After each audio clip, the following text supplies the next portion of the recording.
ঘনবসতিপূর্ণ এলাকায় বিমান চালানো ঝুঁকিপূর্ণ বলে মন্তব্য করেছেন নিরাপত্তা বিশ্লেষক ইশফাক ইলাহি চৌধুরী। তিনি আরও বলেন, আসল ঘটনা জানা যাবে তদন্তের পর। বান্ডেল থাকলে প্রতি সেনমানিতে টাকা বাঁচবে।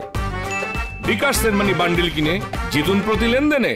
বিমান বাহিনীর যে ফ্লাইং গুলো ইজ ইনহেরেন্টলি এটা বাই ইটস ভেরি নেচার একটু মোর ডেঞ্জারাস দেন সিভিল ফ্লাইং থেকে। এখানে ফ্লাইং এর ইয়ে দুর্ঘটনার চান্স অনেক বেশি।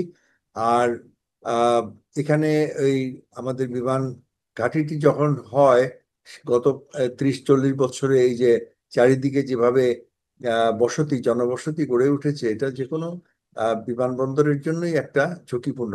আরেকটা এখানে আমি জানি না, তবে ওই আমাদের অতীতে এই ধরনের ঘটেছে যে পাখি বড় বড় বার্ড এখানে হতে পারে, বাট আমি জানি না এগুলো ইয়েতে বেরিয়ে আসবে।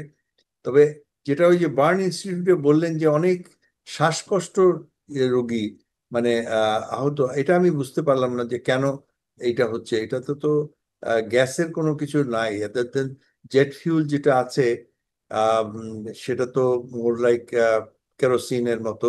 তো সেখান থেকে কি কোনো গ্যাস হতে পারে কিনা, যার ফলে বার্ন থেকে কিন্তু উনি যেটা বললেন যে গ্যাসের ইনহেলেশন যেটা হয়েছে সেটা খুবই দুঃখজনক। এগুলো সব ইনভেস্টিগেশনে বেরিয়ে আসবে, ইটস টু আর্লি কোনো কিছু বলার মতো সময় এখন নাই। তবে এই ধরনের অ্যাক্সিডেন্ট অতীতেও হয়েছে, ভবিষ্যতেও হতে পারে, এবং পৃথিবীর সবখানেই হয়। এবং বিমান বাহিনীর আইডিয়ালি কিন্তু বিমান বাহিনীর ঘাঁটিটা একটা এক্সক্লুসিভ ঘাঁটি। দুর্ভাগ্যবশত বাংলাদেশে এই ধরনের আমাদের কোনো ঘাঁটি নেই। ঢাকা, যশোর, চট্টগ্রাম সবগুলোতেই কিন্তু এই বেসামরিক বিমান বাহিনীর সঙ্গেই বিমান বাহিনী ফ্লাই করছে, which is inherently makes things very difficult.